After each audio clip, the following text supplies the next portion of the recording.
ನಮಸ್ಕಾರ. ಬನ್ನಿ, ಇವತ್ತು ಭಾರತದ ಅತ್ಯಂತ ಪವಿತ್ರ ಹಾಗೆಯೇ ಅಷ್ಟೇ ವಿಶಿಷ್ಟವಾದ ಒಂದು ಕ್ಷೇತ್ರದ ಬಗ್ಗೆ ಮಾತಾಡೋಣ. ಅದೇ ತ್ರಯಂಬಕೇಶ್ವರ. ಇದೊಂದು ಕೇವಲ ದೇವಸ್ಥಾನ ಅಷ್ಟೇ ಅಲ್ಲ, ಇಡೀ ಬ್ರಹ್ಮಾಂಡದ ಒಂದು ದೊಡ್ಡ ರಹಸ್ಯವನ್ನೇ ತನ್ನ ಗರ್ಭಗುಡಿಯಲ್ಲಿ ಬಚ್ಚಿಟ್ಕೊಂಡಿರುವ ಒಂದು ಅದ್ಭುತ ಕೇಂದ್ರ. ಇದರ ಒಳಗೇನಿದೆ ಅಂತ ನೋಡೋಣ ಬನ್ನಿ. ಈ ಪ್ರಶ್ನೆ ಕೇಳೋದಕ್ಕೆ ಒಂಥರ ಕುತೂಹಲ ಅಲ್ವಾ? ಒಂದೇ ಒಂದು ಕಲ್ಲು ಇಡೀ ಬ್ರಹ್ಮಾಂಡವನ್ನ ಹೇಗೆ ಪ್ರತಿನಿಧಿಸುತ್ತೆ? ಸರಿ, ಇದೇ ಪ್ರಶ್ನೆ ನಮ್ಮನ್ನ ನೇರವಾಗಿ ಆ ದೇವಸ್ಥಾನದ ಗರ್ಭಗುಡಿಯ ರಹಸ್ಯದ ಹತ್ರ ಕರ್ಕೊಂಡೋಗುತ್ತೆ. ಅಲ್ಲಿರೋ ಆ ಒಂದು ಕಲ್ಲಿನ ಮೂರ್ತಿ ಹೇಗೆ ಸೃಷ್ಟಿ, ಸ್ಥಿತಿ, ಲಯ ಈ ಮೂರರ ಕಥೆಯನ್ನ ಹೇಳುತ್ತೆ ಅಂತ ನೋಡೋಣ. ಮೊದಲು ಈ ದೇವಸ್ಥಾನದ ಹೃದಯ ಭಾಗ ಅಂದ್ರೆ ಗರ್ಭಗುಡಿಯೊಳಗೆ ಹೋಗೋಣ. ಯಾಕೆಂದ್ರೆ ಇಡೀ ಜಗತ್ತಿನಲ್ಲಿ ಎಲ್ಲೂ ನೋಡಕ್ಕೆ ಸಿಗದ ಒಂದು ವಿಶಿಷ್ಟವಾದ ಮೂಲ ವಿಗ್ರಹ ಇಲ್ಲಿದೆ. ಅದೇ ತ್ರಯಂಬಕೇಶ್ವರದ ಅತಿ ದೊಡ್ಡ ಸ್ಪೆಷಾಲಿಟಿ. ತ್ರಯಂಬಕೇಶ್ವರದ ನಿಜವಾದ ಶಕ್ತಿಯನ್ನ ಅರ್ಥ ಮಾಡ್ಕೋಬೇಕು ಅಂದ್ರೆ ನಾವೆಲ್ಲ ಮೊದಲು ಜ್ಯೋತಿರ್ಲಿಂಗ ಅಂದ್ರೆ ಏನು ಅಂತ ತಿಳ್ಕೋಬೇಕು. ಸಿಂಪಲ್ ಆಗಿ ಹೇಳೋದಾದ್ರೆ ಜ್ಯೋತಿ ಅಂದ್ರೆ ಬೆಳಕು. ಅಂದ್ರೆ ಶಿವ ಇಲ್ಲಿ ಭೌತಿಕ ರೂಪದಲ್ಲಿಲ್ಲ, ಬದಲಾಗಿ ಒಂದು ಅನಂತವಾದ ಬೆಳಕಿನ ಸ್ತಂಭದ ರೂಪದಲ್ಲಿ ಪ್ರಕಟವಾಗಿದ್ದಾನೆ ಅನ್ನೋದು ನಂಬಿಕೆ. ಇಡೀ ಭಾರತದಲ್ಲಿರೋದೇ 12 ಜ್ಯೋತಿರ್ಲಿಂಗಗಳು. ಅಂತಹ ಮಹಾಕ್ಷೇತ್ರಗಳಲ್ಲಿ ತ್ರಯಂಬಕೇಶ್ವರ ಕೂಡ ಒಂದು. ಸರಿ, ತ್ರಯಂಬಕೇಶ್ವರದ ಅಸಲಿ ರಹಸ್ಯ ಇರೋದೇ ಇಲ್ಲಿ. ಬೇರೆ ಎಲ್ಲ ಜ್ಯೋತಿರ್ಲಿಂಗಗಳು ಶಿವನ ನಿರಾಕಾರ ಅಂದ್ರೆ ರೂಪ ಇಲ್ಲದ ಸ್ಥಿತಿಯನ್ನ ಪ್ರತಿನಿಧಿಸಿದ್ರೆ, ಇಲ್ಲಿರೋ ಲಿಂಗಕ್ಕೆ 3 ಮುಖಗಳಿವೆ. ಹೌದು, 3 ಮುಖಗಳು.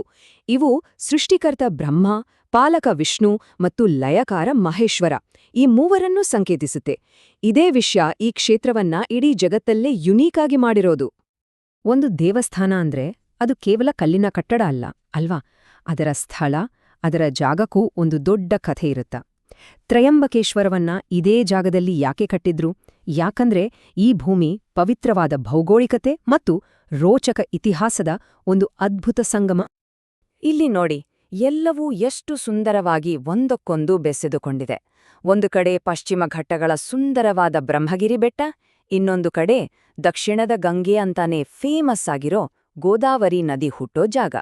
ಇಂಥ ಒಂದು ಪವಿತ್ರವಾದ ಭೂಮಿಯಲ್ಲಿ ಮರಾಠ ಪೇಶ್ವೆಗರು ಈ ಭವ್ಯವಾದ ದೇವಸ್ಥಾನವನ್ನ ಕಟ್ಟಿಸಿದ್ರು. ಅಂದ್ರೆ ಇಲ್ಲಿ ಪ್ರಕೃತಿ, ದೈವ ಮತ್ತು ಇತಿಹಾಸ ಮೂರೂ ಒಂದಾಗಿವೆ. ಸುಮಾರು 18ನೇ ಶತಮಾನದಲ್ಲಿ ಪೇಶ್ವೆಗಳಿಂದ ಕಟ್ಟಲ್ಪಟ್ಟ ಈ ದೇವಸ್ಥಾನ ಆಮೇಲೆ ಎಷ್ಟೆಲ್ಲ ರಾಜಕೀಯ ಏಳುಬೀಳುಗಳನ್ನ ಕಂಡಿದೆ. ಆದ್ರೂ ಶತಮಾನಗಳೇ ಕಳೆದ್ರೂ ತನ್ನ ಆಧ್ಯಾತ್ಮಿಕ ಮಹತ್ವವನ್ನ ಚೂರು ಕಳ್ಕೊಳ್ದೆ ಇವತ್ತಿಗೂ ಲಕ್ಷಾಂತರ ಭಕ್ತರನ್ನ ತನ್ನತ್ತ ಸೆಳೆಯುತ್ತಲೇ ಇದೆ. ಬರೀ ಇತಿಹಾಸ ಅಷ್ಟೇ ಅಲ್ಲ, ಈ ಕ್ಷೇತ್ರದ ಅಸ್ತಿತ್ವದ ಹಿಂದೆ ತುಂಬಾನೇ ಬಲವಾದ ಪೌರಾಣಿಕ ಕಥೆಗಳಿವೆ. ಆ ಕಥೆಗಳೇ ಈ ದೇವಸ್ಥಾನಕ್ಕೆ ಅದರ ನಿಜವಾದ ಆಧ್ಯಾತ್ಮಿಕ ಶಕ್ತಿಯನ್ನ ಕೊಟ್ಟಿರೋದು. ಹಾಗಿದ್ರೆ ಆ ದಂತಕಥೆಗಳು ಯಾವುವು ಕೇಳೋಣ ಬನ್ನಿ. ಇಲ್ಲಿನ ಅತಿ ಮುಖ್ಯವಾದ ದಂತಕಥೆ ಗೋದಾವರಿ ನದಿಗೆ ಸಂಬಂಧಿಸಿದ್ದು. ಇಲ್ಲಿಗೆ ಬರೋ ಭಕ್ತರ ಪಾಪಗಳನ್ನ ತೊಳೆಯೋದಕ್ಕಾಗಿಯೇ ಈ ಪವಿತ್ರ ನದಿ ಇಲ್ಲಿ ಹುಟ್ಕೊಂಟು ಅಂತ ಹೇಳ್ತಾರೆ. ಅದಕ್ಕೆ ಇಲ್ಲಿರೋ ಕುಂಡದಲ್ಲಿ ಸ್ನಾನ ಮಾಡೋದು ತುಂಬಾನೇ ಪುಣ್ಯದ ಕೆಲ್ಸ ಅಂತ ಪರಿಗಣಿಸಲಾಗಿದೆ.